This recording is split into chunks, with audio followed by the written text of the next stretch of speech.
it's amazing when you see what's happened in retail with almost all of the recent filings. There is zero franchise value in these operations. I mean, who would have thought that it's worth more in a GOB than the trade name and the going business right now of Linens, of Mervyn's, of Circuit City, of Bombay, of Wicks, of Levitt. I mean, these are companies that are worth more for a fraction of the inventory. Sharper. Fraction of the inventory value than the going concern, even after shedding everything you can shed in a bankruptcy.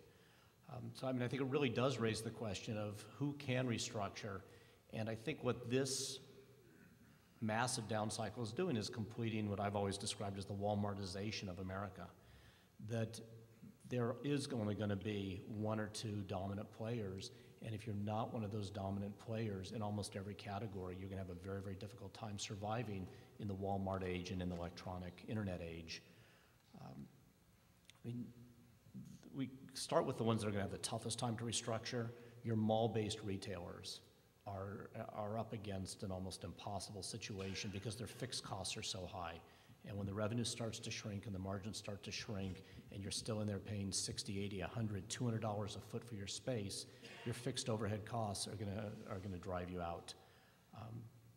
Other thing is that we're starting to see some very strong, increasing softness in a lot of the department stores and the anchors, and the malls are not gonna be driven to the same type of customer traffic as what was there before. So your mall-based retailers are gonna have some of the toughest times restructuring. That also then carries forward to the guys who develop the malls.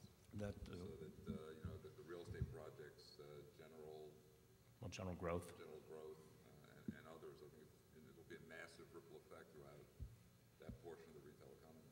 I think the only ones that are going to be able to restructure are those, and this is the old almost platitude, is those that have fundamentally strong business models, fundamentally strong management, and just got carried away with the excesses of the last 3-4 years.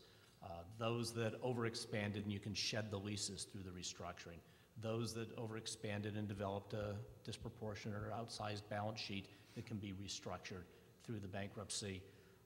Those that didn't tend to the knitting and went off on a couple ventures that turned out to be ill-fated and that you can shed through a bankruptcy.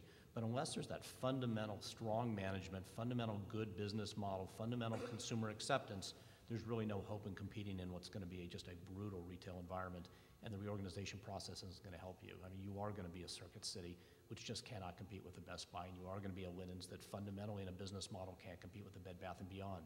If you're not that top horse or the second horse, it's going to be a liquidation today rather than a restructuring.